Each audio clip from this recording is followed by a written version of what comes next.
If I told you the next competitive advantage in your business wasn't AI, it wasn't speed, it wasn't a smarter playbook, but it was kindness, you'd probably smile politely and change the subject. My guest today would tell you that that polite smile is exactly the problem. Michael Neece has spent his career inside corporate boardrooms, inside planetariums, and he's noticed something. The same cosmic perspective that humbles us under the stars is the thing missing from most leadership teams. He's delivered over 800 sessions on this, and he's wrote the book In Kind. And he's here right now to make the case that kindness isn't soft, it isn't weak, and it's not optional. It's the bravest move a leader can make. Michael Neece, welcome to Leadership Live, my friend. Good to see you. Donnie Tuttle, thanks so much for having me on the show. I mean, after that, I don't know what I can deliver. I'll do my best. I am so curious that you've been all over the place, and this is the message just that's emanating from you, and it's changed things. Other people overlook it. I just want to know, what's the origin of the message for you? Where did this come from? I think it came from the fact that when I was going through all my different jobs in all my different careers, when somebody was really intensely cruel, very unkind to me, it stuck with me. I mean, frankly, it just baffled me. I felt like an alien on a foreign planet, and I didn't know what was going on. It's like, what? People treat each other like this? This seems crazy. And when people were extremely kind to me, where I didn't even feel like I deserved it, like I just felt like I was really lucky and they were showering me with kindness, I thought that was the best thing ever. And so that really was the origin, just seeing that play out over and over and over again. The corporate email where somebody's yelling at somebody else and there are 50 people on copy, and you're like, oh man, what are you doing? And then the other times where somebody comes to somebody's defense. It's yeah, I mean, these things really stick with you, and that's certainly it for me. All right, I gotta know, like, was there like a moment where the world was pushing down on you, and you just like, this is the worst, or was it the opposite? I've one of my mentors said we're either healing from something that was kind of tragic or hard, or we're commemorating something that was good. So was it which side of that was what defined it or pushed you into this? I think what pushed me, Donnie, was just yeah, it was the world weighing down on me really hard. I was in a corporate job. I had somebody that was on my team that just wasn't kind. My boss was a little unpredictable. The work just didn't feel like it was my work. I think what was happening was I was suppressing a little voice inside that said, you should be doing this other thing. That your life should be something different. And I finally listened to the little voice. I said, you know what? Either I jump out of corporate America and I go do what my heart is really telling me, which is to try to put more kindness into the world, or else I'm always going to feel, stuck and suffocated and like I'm in the wrong place doing the wrong work. Okay, that right there. I want to dig in. If you are you okay to peel that one Dude. back? Michael, I just feel like that there are a lot of people who are in corporate leadership, the corporate world, whatever, and they're in a place to where they got there because they're good at what they do, and now they've kind of painted themselves into the corner. How Right. would you break out of the corner and into into being a messenger of this? Well, I mean, I'll be honest. I had a stroke. I had realized I needed to do something different. And I started writing the book about kindness. And then before you knew it, like I was outside too long one day. I didn't have enough food. And next morning I woke up kind of feeling weird. And before you knew it, I was just in full blown stroke. I was babbling. I lost, control of the right side of my body. Thank goodness, they were able to pull me all the way back to good health again. But it was a wake up call. It was that moment of like, oh my gosh, if you suppress who you really are and what you really want and what you really believe, and you don't unleash it, you're in a lot of trouble. And so that's when I said, I better finish this book about kindness, and I better get out there and start doing the good work. Wow. So do you come back as the same guy, or were you slightly altered after that? Do you feel like My handwriting's a little funky now, but other than that, I think I'm all right. I love it. That's now I'm talking to leaders here, right? We're right brain people. We're like, all right, give it to me in a strategy, put it on the whiteboard. Like, how do we take kindness and make it a superpower? How do we turn it into an actual strategy?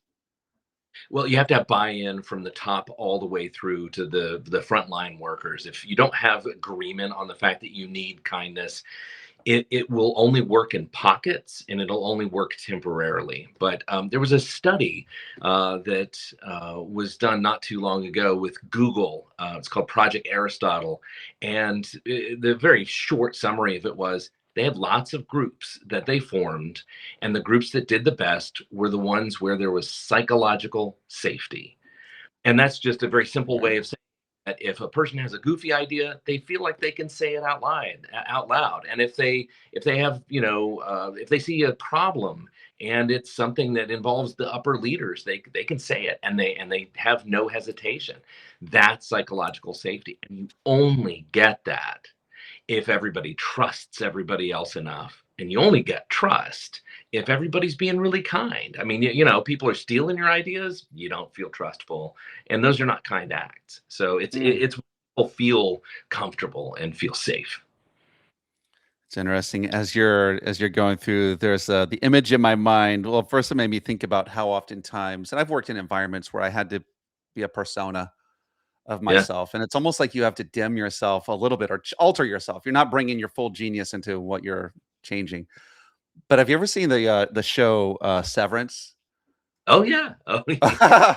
Right? It's like you have the work you and then the out any and out you, the work you and the home you, but you're not really truthful or on it. There's no real true, um do you feel like, I guess, long way of me saying this, do you feel like when we're not trusted, we just bring what's expected and we're leaving a big part of what we could be bringing to the table out?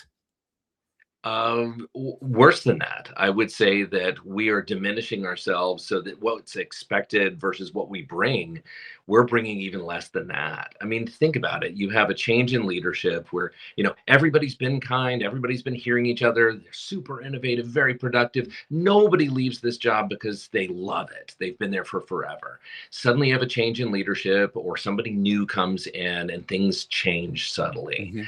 That's when you have the problem. That's when you have the winds of change of like people aren't listening to your ideas anymore, or they throw you under the bus more readily, or and once that kind of behavior starts happening, that's when you start hiding good ideas. That's when you see there's a red alert because project step number 3 is nobody's thought of it, and there's this big problem.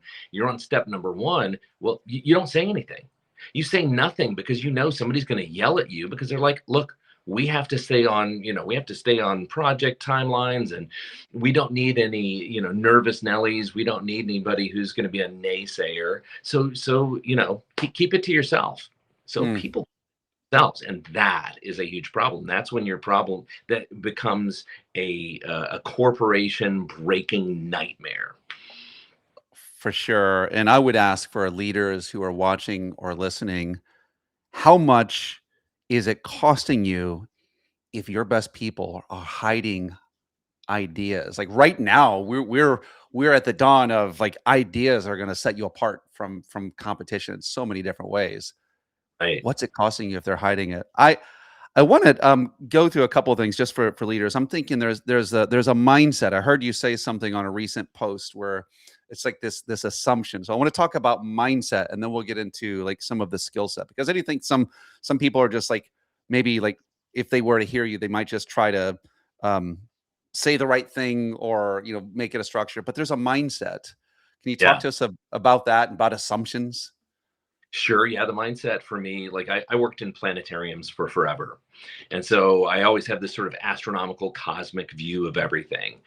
And I mean, just think about it, Donnie. You and I, we're the only us's there ever will be, there ever was. I mean, you bring a uniqueness to this universe that nobody else can do. If you're here to sing a song, you're here to do a broadcast, you're here to write a book, whatever you're here to do, you're the only one who can do it. I mean, Mhm. everybody these days is so afraid of AI taking our jobs. But AI can only imitate, and it can only imitate if you've done your unique thing first. So the mindset really Good. then, if I see you as a treasure, as a marvel of the universe, and I treat you like that, now suddenly I'm cherishing the things that you're bringing. I'm thinking about all the great stuff that you're bringing, and the stuff that isn't going so well, I try to console you. I try to grieve with you. I try to be there for you. And then that breeds an awful lot of loyalty. And so it's really all about seeing each other as the marvelous wonders of the universe that we really are. Because if you Mm. are, and I, so is everybody listening. So is everybody else you'll ever work with. So treat them that way. I love that. I listened the thing I heard recently, I think it was when you it doesn't matter where you go or what you do, you just get there's like a positive, I think it was, I don't think you called it a positive assumption. I forget what, but it's like you're not if someone's yelling at you, you're not thinking like you stinking jerk, I'll yell back at you, but it's more like, man, what's wrong with you? How did you cultivate that? Or have you always been that way? Um, it's really funny because every time I get out on the highway and I see somebody cutting somebody else off, or I see somebody else, trying to speed up and try to, just doing all kinds of things, I think, I've been that guy. I've been that other guy. I've been that lady over there. I try to remember that there have been times when I have just been in my own world and I cut somebody off because I'm not thinking, I'm not paying attention to anybody else. There are other times when I feel like somebody's trying to get ahead of me, and it kind of gets my goat. So it's really just being a student of all those times when I have had moral failings, and then I'm like, oh right, yeah, this person showed up 15 minutes late for a really important meeting, and they had some of the presentational stuff that we needed, and but then I try to say, I've been the late guy before. How can I be mad at this person? They got caught in traffic. I mean, they didn't come in here and say, how can I mess this meeting up? They came in there doing the very best. And sure, afterwards we can kind of say, okay, what went wrong? How do we fix it? But even in those moments, you don't say, you knucklehead, you missed the, first part of the meeting. What you do is you say, hey, tell me what happened. You get really curious. And I think that is a game changer. When you're curious, it makes everything better. All right, I'm really curious about curious. I think that's one of the untapped gifts of most people. That's the one thing AI cannot bring, by the way. But I feel like that one of the gifts that all of us have is we can give the gift of curiosity. Uh, we also have a unique everyone has their own brand of what they're curious about. But can you talk to me about the role of and how do we cultivate curiosity? That's it's an interesting one. Well, it's you have to say the only true deadline is death. Everything else, Okay. everything else is just, somebody said this sounded like a good timeline. They put it on the, key deliverable milestone chart. And before you knew it, the Gantt chart said this had to happen on Tuesday the 5th, and it didn't. Oh no, now we're in trouble. And I think it's once you start saying all this stuff is made up. All of it's made up. Well, okay, what does good look like in this moment? What does good look like, and how do I cultivate more of the good? You don't do it by yelling at somebody for a minor infraction, and you certainly don't do it by not being curious. So I think that it just comes from remembering it's not all about me, it's not all about you, it's not all about, the quarterly results. It really is about putting out a great product or a great service, and if you miss by a week or 2 weeks, okay, but is it a great product? Is it something you're proud of? If you rush and you put out something that's half baked, right on the timeline, well, who even knew that was your timeline? That's just what Right. you would, right? It's interesting. We can be so arbitrary with a lot of what we have. And it's like how like I think what some of what we're kind of pushing up against is how do you frame purpose and meaning in what you're doing. Now like is there a some of what you're as I look at it, I did get your book, by the way, I would say on Audible. In Kind. You Yeah. guys need to get the book from I haven't listened to it yet. I just listened to the intro, but you guys need to go get that. But it feels like as I'm looking at some of your work and listening, Michael, it feels like there's a spiritual component to this. Is there? I think there is. Once you realize that you're a child of the universe and that we are all interconnected, like you've got hydrogen atoms in you and oxygen and zinc and all that stuff. So do I, you know. So I think there is that sort of spiritual view of we're all the same. We all really need to be able to see into each other and value each other. It doesn't mean we bring the same skills, the same knowledge, the same backgrounds, but it means that we have the same worth, the same value. And I think, yeah, in a lot of ways, that's a very spiritual way of looking at it. Because, I mean, I hate to say this, but I mean, at some point in 100 years, somebody can come across my headstone. Is it going to say anything about that project in 2022 that I was slow on or fast on or this innovate? Nothing about that. So why do we sweat any of that stuff? We should really be here for each other, because if we're not here for each other, then what the heck is the point? I love that. I see your hydrogen, Michael. I see your hydrogen. I want to ask you about skill set, and I could go into the mindset. It's almost I do almost feel like that a lot of what happens on the external like forms on the internal, which is like they're like I could just talk all the whole time about curiosity, but what are some things that we can practically implement, whether it's in our environment or just the way that we structurally handle things or don't handle things? Like, what are some ways that, like, so skill sets for those that buy into kindness as the strategy that we want to embrace? Like, what are some of those? I would say top of my list is that leaders are role models, and what you should be role modeling is that it's okay to criticize, to analyze, to tease apart what went well and what didn't. And leaders can be the role models who say, hey guys, I'm working on this thing. I'm really trying to conduct my meetings more efficiently, but I'm also trying to make sure I hear every voice in the room. Do you mind just watching as the meeting unfolds? Am I doing a good job of these things? And then afterwards, at the end, tell me, did I skip any voices? Was I too fast? Was I not fast? You know, just give me some feedback.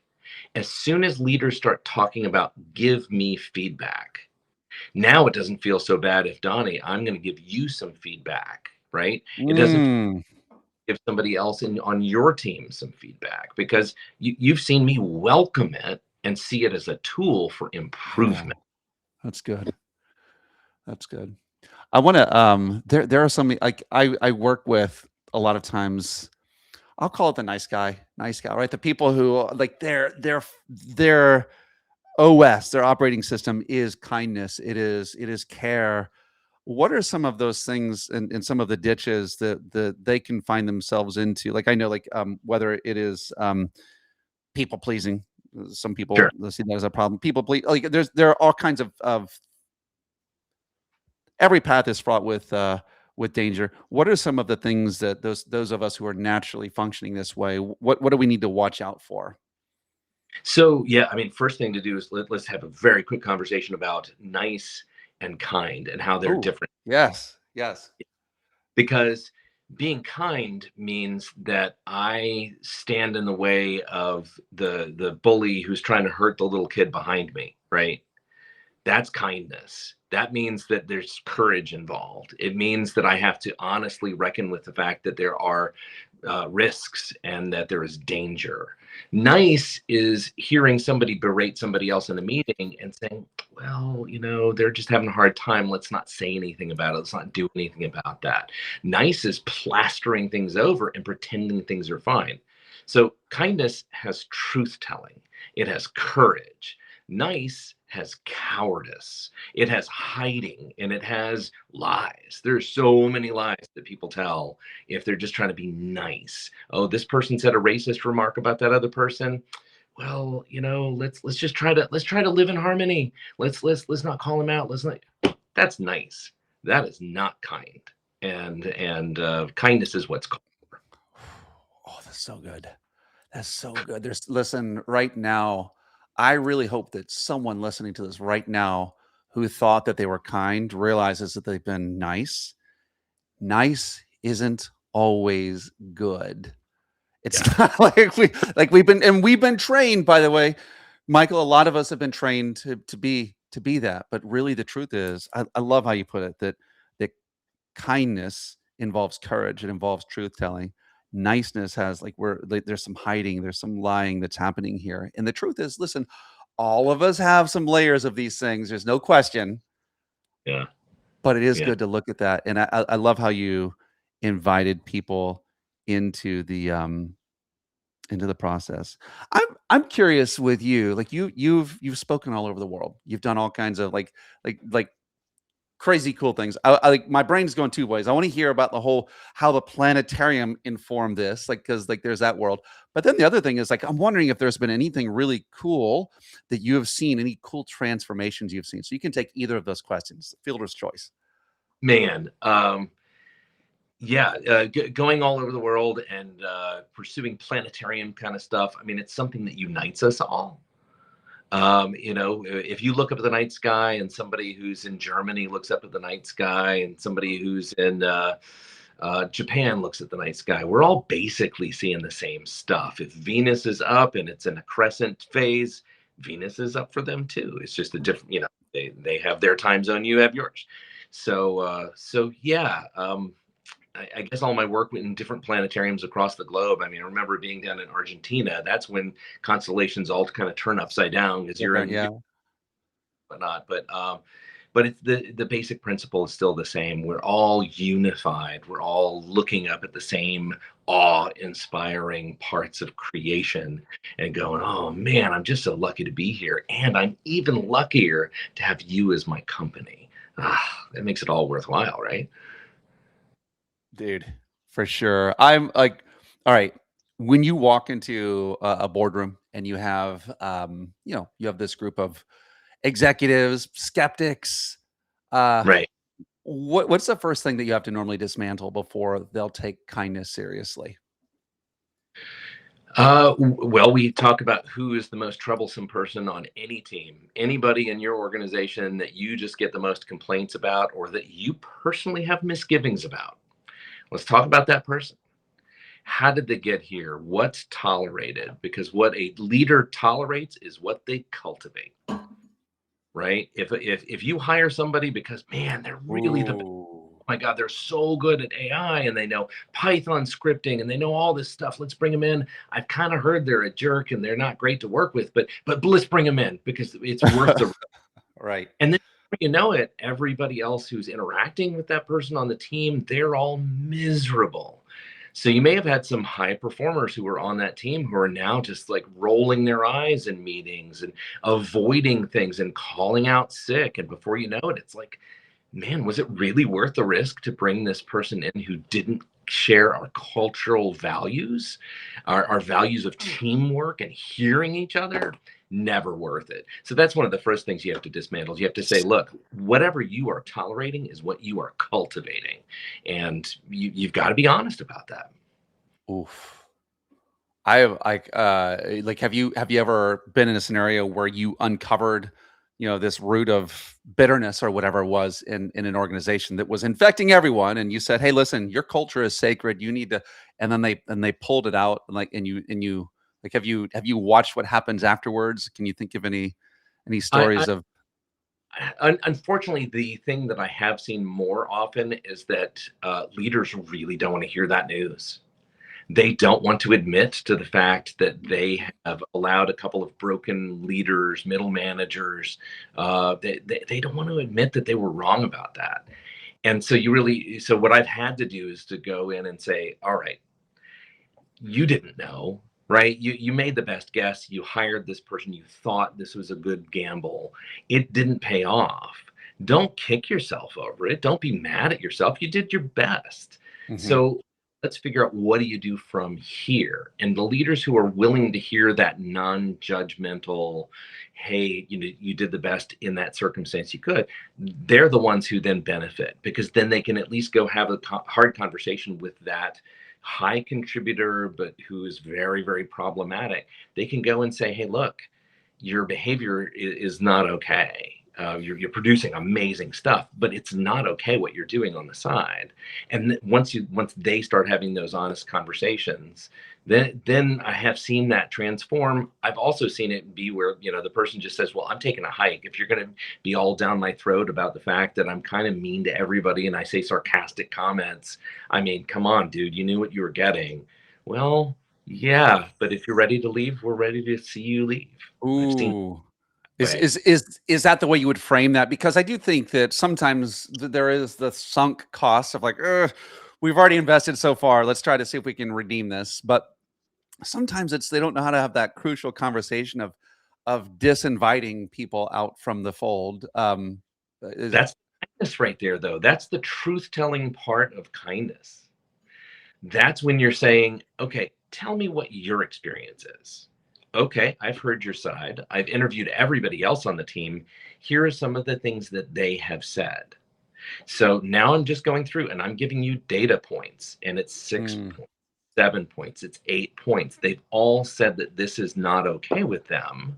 What is your response to that? So it's having the honest conversation. It's so hard, but guess who it's kind to? Everybody else on the team everyone. Yeah, and yourself.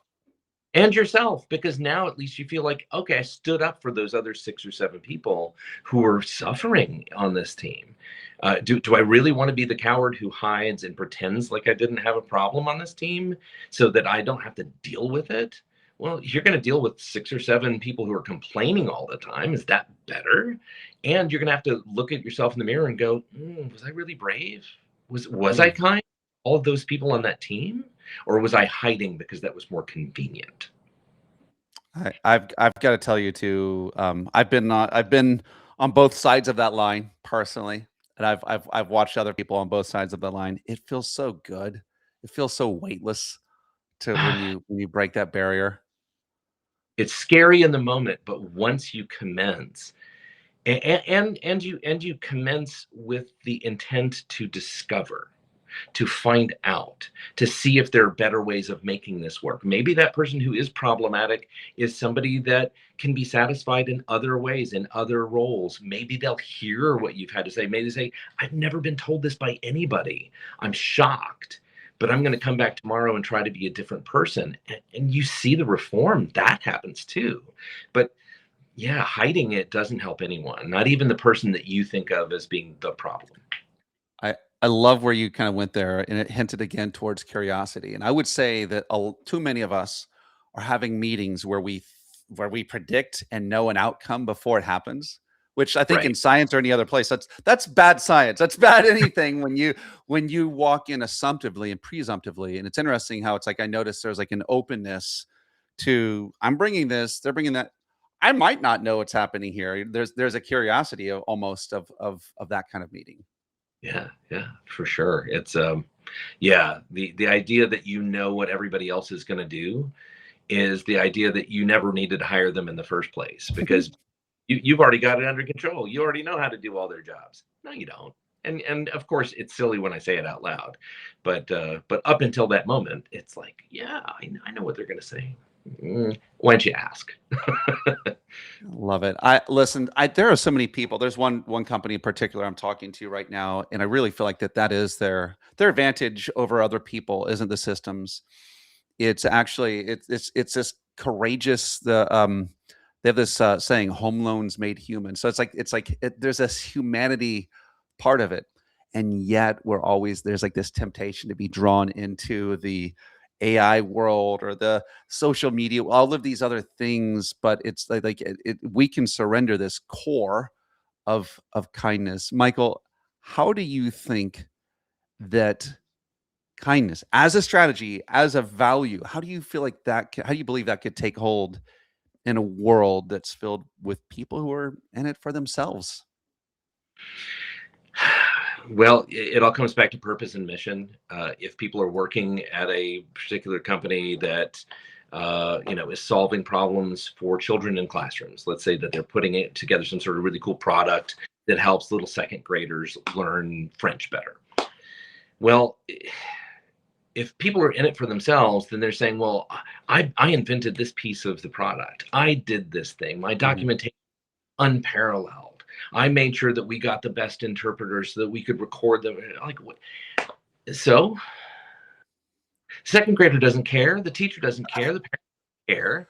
At the end of the day, it's all about purpose and mission. You say people who are in it for themselves. I think most people who get to that point, they're kind of jaded.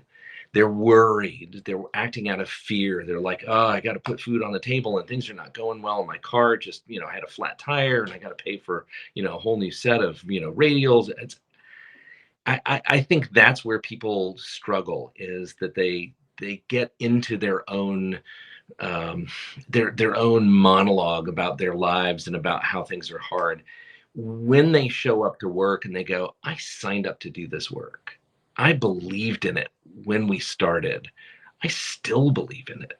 So that's one of the reasons why it's great for leaders to always talk about the drumbeat of what do we do here? Why are we doing this? Because as soon as somebody feels like, well, I'm just doing this menial job. I never actually get to see the kids enjoy the fruits of what we do. I'm not that important. Oh, yes, you are. Without somebody who wipes down the bathrooms and makes it possible for people to go to that office building to do the job, without those people, the people doing the job are miserable. They're having a terrible time. So every single person matters. But the leaders have to do that drumbeat. They have to say, no, no, no. You think of yourself as a janitor. I want you in on this all staff meeting. You're just as important as anybody else here.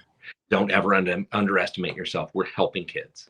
I mean, like all of this is like there is like the role of a leader as a value giver or even as an appreciator. Like if we were to appreciate the value of like we drive it up, but if we just do a little bit of this to the people who are in our company, our group of people, it drives up the value of our company. And if we like, I heard this, I don't know where it was someone who was in charge of some government entity, but one of the things they did a study, and it was the fact that people who were engaged with the mission had to do with I don't know if it was overseas giving. There was some group I I heard him on a podcast a few years ago, so I can't really cite him, but it's like he said that if we're engaged in a mission, it frames the meaning of our work. It frames. I don't want to. It's part of the suffering, which we're all going to have, but it gives more resonance where we're engaged in something that's bigger than ourselves.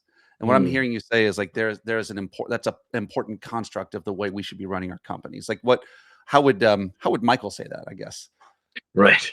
Well, yeah, this brings up for me. There's this great case study. Disney World janitors. They thought of themselves as being pointless. They hated their jobs. Nothing about it was good. So they did an analysis and they figured out, here's how to make it all better. You are customer service employees. You are guest caretakers. Now, if that means that you need to wipe down a sink or you need to scrub a toilet or supply more paper towels, that's great. But your whole job is that when people come up to you and they're about to go to the bathroom, you are there to greet them and say, "Hey, how's your day? Have you seen Mickey yet? Hey, let's talk about the fun times that you're having. Oh, we're out of paper towels. Let me go help with that." And before you knew it, all of these people who'd had their jobs reframed as part of the overall mission of the organization, they loved their jobs. Their job satisfaction scores went up, retention went up. Everybody said that they loved what they did, whereas before they couldn't get out of there fast enough. Man, all that is, if you take away all of the trappings, all that is kindness. All that is saying, hey, we're part of a team. We care about each other. We care about the people we're serving. That's all it is. Permission. Like it's like there's this like I'm valuing you and I'm giving you permission. I used to keep a sword in my office. Like you can, it's almost like you can knight someone to go like here or give the sheriff's star to go and you're deputized to go and do this. Yeah, Oh man, I could talk to you all day, Michael Neece. We're gonna wrap it up. I'm gonna ask you this. sure. If if a leader listening to this, they're like, you know what, I want to. I don't know if I can, get to a level 10, but I want to go. I want to notch up one more level. I want to begin to make this a bigger part of our culture and a part of our value system. If a leader is listening to this, if they were to do just one thing differently tomorrow morning, what should it be? If they're the top leader in an organization or they're in that inner circle, they need to go to everybody who's on their team and say, go find out what is going really well on your team and who is having the deepest struggle. And then when you get that information back, learn the names. Learn the names of those people who are having a hard time or who are doing great Mm, work. Learn who they are. It matters. If you don't know who they are and you kind of avoid people in the hallways, getting to the elevator or getting to the bathroom because you don't know anybody, that's already someplace that's fertile ground to start, because just somebody kind of nodding to you and going, "Oh, my leader said good morning to me and they said they really liked my cool new, glasses. Man, that was so kind." They want to stick around longer. So you want to notch up just one notch, learn somebody's name that you don't know, and learn who is struggling so you can go to them and say, "Hey, I heard some stuff is not so easy for you. How are you doing?" That easy. Just how are things going? Anything I can do? Man, that goes a long way. amazing what happens when you just give a crap. There's like I've watched things happen for when people actually really do care and they're not just consumed by their own struggles. So, all right. So we've got In Kind is the book. It's on Amazon, on Audible, or maybe it's on your website. We've got you at ourfutureIsKind.com, which I love. Michael Neece, where can we get more of you? How can we get you into, or how can people find you and connect with you and do all that stuff? Well, I'm on LinkedIn way too much, so you can find me there a lot. But also, we have a book that's coming out on World Kindness Day, November 13th, and it's the same name as my podcast and my company. It's Our Future is Kind. It's me with 24 amazing futurists and kindness experts, all trying to tell you how you can help build a better world, because the job belongs to all of us. It's not just me, it's not just you, Donnie. It's everyone. You have power, might as well use it for good. And so, yeah, look for that book. It'll give you some strategies on how to do just that. I love it. I love it, man, so much. Leaders out there, I hope, like if you've been listening to this, there's no question you got at least 1% better. There's no question. Yeah, Go out there and give a crap. Remember that kindness has courage and truth telling. That harmony comes from that, not from you being just the nice guy, the nice gal yeah. hiding. And boy, I just love it, man. Curiosity, stop pretending. So much good stuff here. And Michael, you've helped us to lead better today. And if we can lead better, we're gonna live better too. I appreciate you so much, man. Thanks, Donnie. It's a great conversation. Well, we will definitely have to have you back. And next week, we are going to be on with Joel Zeff, creating Tada Moments.